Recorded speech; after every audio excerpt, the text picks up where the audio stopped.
Sometimes leadership gets hard. That may be an understatement. I call it the downside of leadership. Now, most of us, in whatever leadership role we have, enjoy the good days when everyone seems to be on our side. All things are humming and great things are being accomplished. We even get a bit energized when we have to deal with the enemy, whatever that may be. Many times, that pulls the team together. But what about the days when you have to go against the grain, against what the rest of the staff thinks or feels? What about when you must discipline someone for their actions, or worse, when you have to let someone from the team go? Those are not fun or great days. Someone once said you don't learn to sail a boat in calm waters. It is the storm, the winds, and the heavy waves that you learn the most.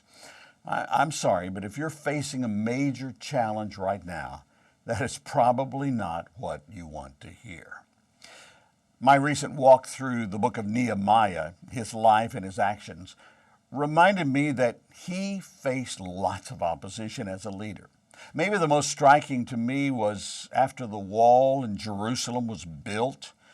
The people had praised and worshiped the Lord, and then Nehemiah had gone back to King Artaxerxes for a while.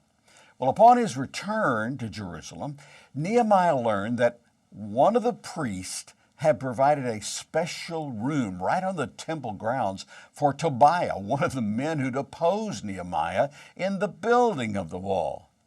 Not a good thing. Here's how Nehemiah described what happened next. See if you can picture this in your mind. He said, "When I arrived back in Jerusalem, I learned about Eliashib's evil deed in providing Tobiah with a room in the courtyards of the temple of God.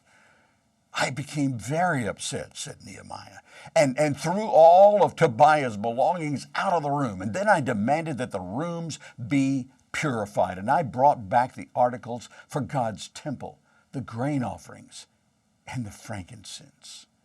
Read that in Nehemiah 13, verses 7 through 9.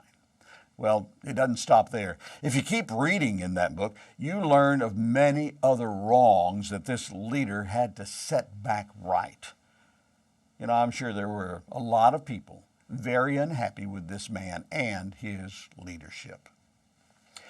What makes this story stand out to me are three things. Number one, Nehemiah was following God's plan, not his own.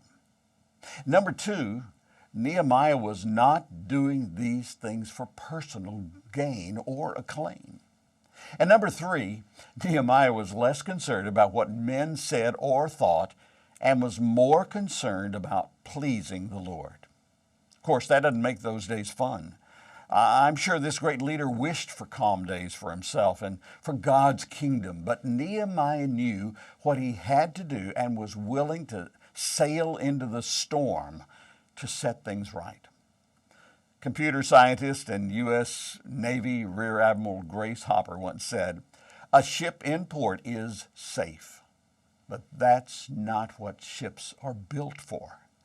The smooth, calm waters are not always what leaders get to sail in. As you lead, be sure you know God's will through prayer and Bible study. Don't act out of a desire for personal gain. And then remember, you are serving God, not man.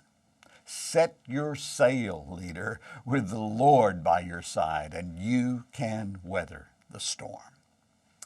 You can learn more about our global ministry and how the Lord is using it by visiting our website, MEDIALLIANCE.cc. And please help us grow the impact of these videos simply by liking, subscribing, and sharing them to others. God's best.